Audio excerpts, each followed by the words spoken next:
કપાસના પાક પર મોનોક્રોટોફોસની અસરો. પાકને નુકસાનથી બચાવવા માટે કૃષિ ઉદ્યોગ જંતુનાશક દવાઓના ઉપયોગ પર ખૂબ આધાર રાખે છે. જંતુનાશકો જમીનના મોટા ભાગોમાં છાંટવામાં આવતા હોવાથી તેમની પર્યાવરણ પર વ્યાપક અસર પડે છે. જંતુનાશકો તેમની ઝેરી અને માનવો અને પર્યાવરણ માટેના જોખમને આધારે વર્ગીકૃત કરવામાં આવે છે. વર્લ્ડ હેલ્થ ઓર્ગેનાઇઝેશન WHOએ તેમની તીવ્ર ઝેરીતા મુજબ જંતુનાશક તત્વોમાં સક્રિય ઘટકોનું વર્ગીકરણ કર્યું છે. વર્ગ 1 સૌથી ઝેરી છે. વર્ગ 1 ખૂબ ઓછી માત્રામાં પણ આ જંતુનાશકો જીવલેણ બની શકે છે, તેથી આમાંના ઘણા દેશોમાં પ્રતિબંધિત કરેલ છે. પરંતુ દુર્ભાગ્યવશ મોનોક્રોટોફોસ જેવા વર્ગ 1 જંતુનાશક દવાઓનો ઉપયોગ ભારતભરમાં થઈ રહ્યો છે અને તે ખૂબ ઓછા ખર્ચમાં ઉપલબ્ધ થાય છે. માત્ર WHO જ નહીં, પરંતુ રોટરડમ એનેક્સ્ચ્યોર 3એ પણ મોનોક્રોટોફોસને એક અત્યંત જોખમી રસાયણ તરીકે સૂચિબદ્ધ કર્યું છે. મોનોક્રોટોફોસ કેમ નહીં? કપાસની ખેતીમાં વધતા જીવાત અને રોગને લીધે જોખમી રસાયણોનો ઉપયોગ થાય છે. દુર્ભાગ્યે દર વર્ષે પાક પર જરૂરી કરતાં રસાયણોનો ભારી માત્રામાં છંટકાવ કરવામાં આવે છે. તદુપરાંત મોટા ભાગે ખેડૂતો એક જ જૂથની રાસાયણિક મિશ્રણ અથવા હાર વખતે છંટકાવ એક સરખી કાર્યપદ્ધતિથી કરે છે. આ રસાયણોના જથ્થા અને મિશ્રણથી જીવાત પુનરુત્થાન, પાકને નુકસાન, પાકની અવધિ પાળી વગેરે જેવી અનેક સમસ્યાઓને આમંત્રણ મળી શકે છે. મોનોક્રોટોફોસ એ એક એવું જોખમી રસાયણ છે જેનો ઉપયોગ સમગ્ર ભારતના ખેડૂતો દ્વારા કપાસના જીવાતને નિયંત્રણમાં કરવા માટે થાય છે. તે ઓર્ગેનોફોસ્ફેટ જૂથ સાથે સંકળાયેલ એક વ્યાપક સ્પેક્ટ્રમ જંતુનાશક છે અને તેઓ કુદરતી દુશ્મનની વસ્તીને ભારે નુકસાન પહોંચાડે છે. ઓપીની અસર તે કયા પ્રકાર અથવા સમય અને કયા પ્રકારમાં તેનો ઉપયોગ થઈ રહ્યો છે તેના પર નિર્ભર રહેશે. ઓર્ગેનોફોસ્ફેટ જંતુનાશકના કેન્દ્રિત દ્રાવણથી મૃત્યુ સહિત ગંભીર અસરો થઈ શકે છે.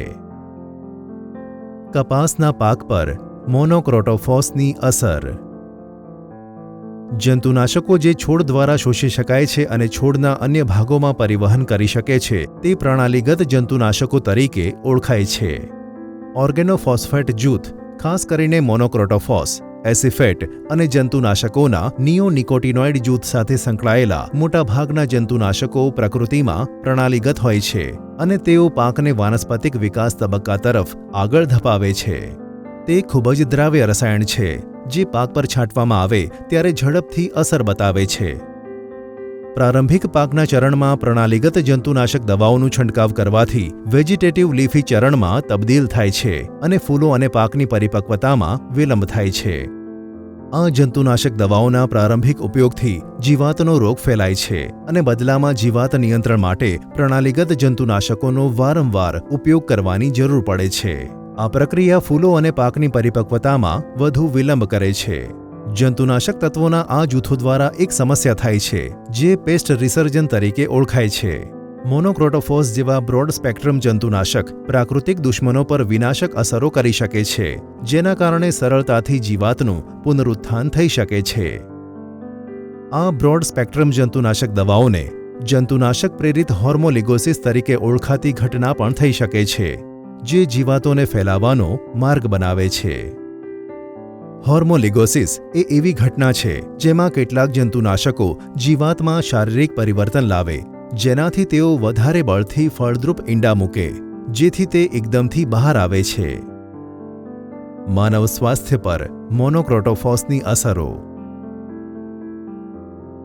મોનોક્રોટોફોસને ઇન્હેલેશન, ત્વચા સંપર્ક અને ઇન્જેક્શન તથા ઘણી રીતો દ્વારા માનવ શરીરમાં જઈ શકે છે અને બધા ખુલ્લા માર્ગો તે માટે ખૂબ જોખમી છે.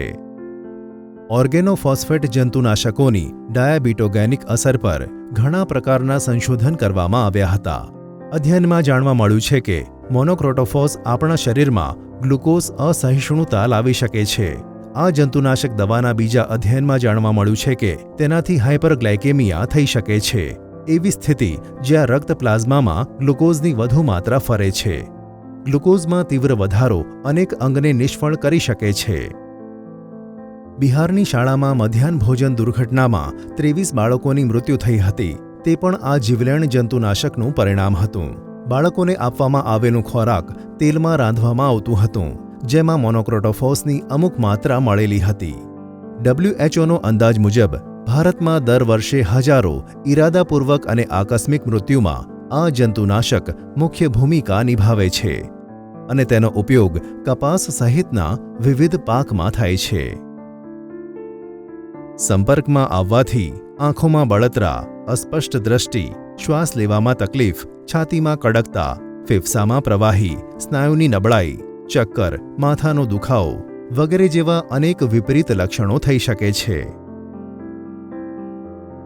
એવું લાગે છે કે આ માનવ સર્જિત રસાયણની શોધ પાકની આવકમાં સુધારો અને વધારો કરવાના હેતુથી કરવામાં આવી હતી, પણ દુર્ભાગ્યથી તેનો અનિયંત્રિત ઉપયોગ અકારણ અને જીવલેણ પરિણામો સાથે આવ્યો છે.